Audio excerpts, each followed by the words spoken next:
Hey guys, Miss Song is awesome with another Games I Got video for February 2013. This month I actually tried something different for the top 10 this year. I'm actually picking up retail and downloadable games.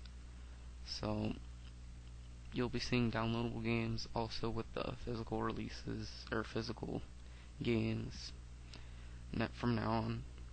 And they will have their own separate list too. So anyways,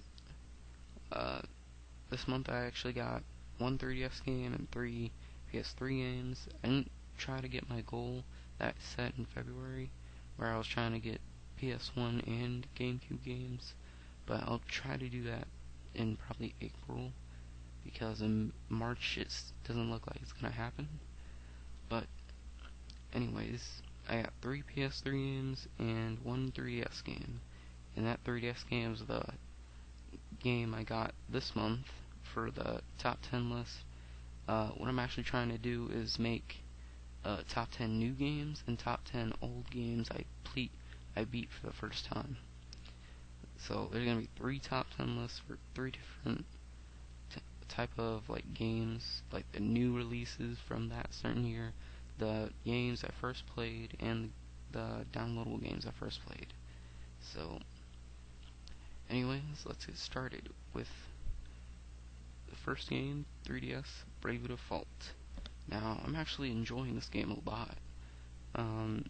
It's a turn-based RPG that's reminiscent of the old Final Fantasy games, probably 1 through 10, and this is a really good game from Square Enix. I know they've been kind of on a fall recently with Final Fantasy 13, which was actually absolute crap in my opinion, but this game is actually really good so far. I'm at 41 hours in.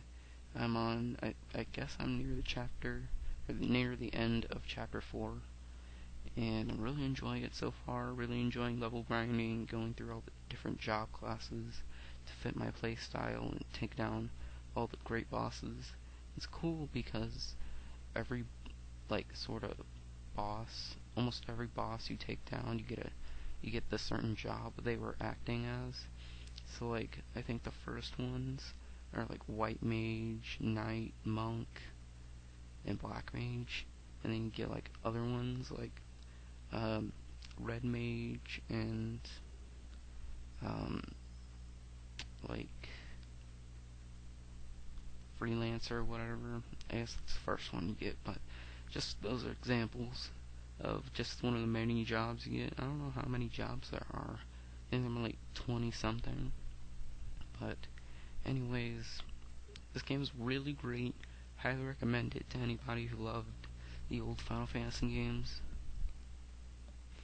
Anyways, now we get on to a game franchise that I've been wanting to try out for a long time, Bioshock. Bioshock is a first-person shooter, sort of a survival horror game, but it's more like a first-person action, sort of scary game. I really miss being scared of a game. This last game I actually got scared of was Resident Evil 4, and I love that game. So I wanted to play this game because I've heard so much about it since its release, and I've heard so much about the trilogy and how it's one of the best trilogies in the 7th generation of gaming. And just the game is actually really addicting. I've played it in a lot of long bursts, long sessions, and I just loved every minute of it. Definitely a contender for my favorite game I beat in 2014. Obviously I'm still playing it, but it's still a really fantastic game. I recommend it if you haven't tried it out yet. And then we have a sequel to a game I played last year by Sucker Punch, one of my favorite gaming companies, Infamous 2. I finally got to play this game, and now I'm all set up for Second Son on the PS4. Infamous 2, so far anyway, definitely looks and sounds a lot better than Infamous 1. Um, just the differences between Infamous 1 and Infamous 2 are really, really good. Um, Definitely seems like you have a lot more powers this time around, and just the combat's more better, and there's a lot bigger variety, I guess, in terms of missions. And I really like the gameplay because you have a lot more moves you can use at your disposal. But definitely another fantastic game made by Sucker Punch. I have yet to conclude if this is better than the first one, but we'll find out, or I'll find out. Anyways, on to the last game. It's actually a game purchased by my brother, but we bought it for me, or we bought it for us to play. Resident Evil 5. Now, we actually played this game for the first time at my uncle's house. We actually beat it there because we had nothing else better to do. And then we played halfway through it a second time, which is actually one of the only times I've ever wanted to play a game a second time right after I beat it. The only other game I've ever done that with is, oddly enough, Kung Fu Panda for the Xbox 360, because it was the first next-gen game I ever played. So, and that game was really fun and kind of underrated, in all honesty. But anyways, Resident Evil 5 definitely not better than Resident Evil 4 in terms of a solo game, but in terms of a co-op game, it's actually one of the best I've ever played since Lego Star Wars. My brother's actually really addicted to this game for some reason. I don't know why. We actually played this game a total of 3 times. 3 friggin' times. I can't believe we actually played this game 3 times. That's the most I've ever played a co-op game. Over and over again. And there's so much replay value due to you being able to upgrade your guns and just shoot up zombies and stuff. Sure, the story, and it's definitely not even scary. Like, there's intense moments, but there's not really scary moments like in Resident Evil 4. So, but in my opinion, it's not better than Resident Evil 4 in terms of a co-op game. Fantastic. Definitely worth it just for the co-op experience. If you're in for a solo, you're gonna have a nightmare with Sheva, wasting all Sheva or whoever your partner is, using all your like health items and such. But anyways, on to the retail or digital games. Alright, Sonic 4 Episode 1. Now, this game actually, I mean, you can call me not a Sonic fan for not playing it until now, but I don't know. Back in the day, I was just occupied with too many other games that I couldn't play this for some reason. And it was $15 on the Wii shop. I don't know why I never got it.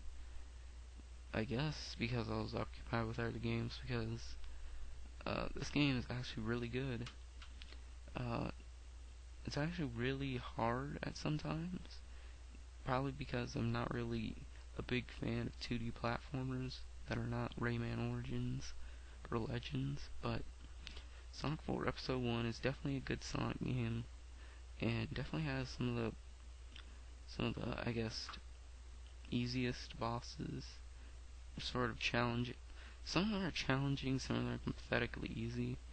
My favorite one is probably the Casino Night or Casino Zone boss, and then the final boss is actually one of the hardest bosses in any Sonic game, if you don't know what you're doing. But overall, it's a really great game.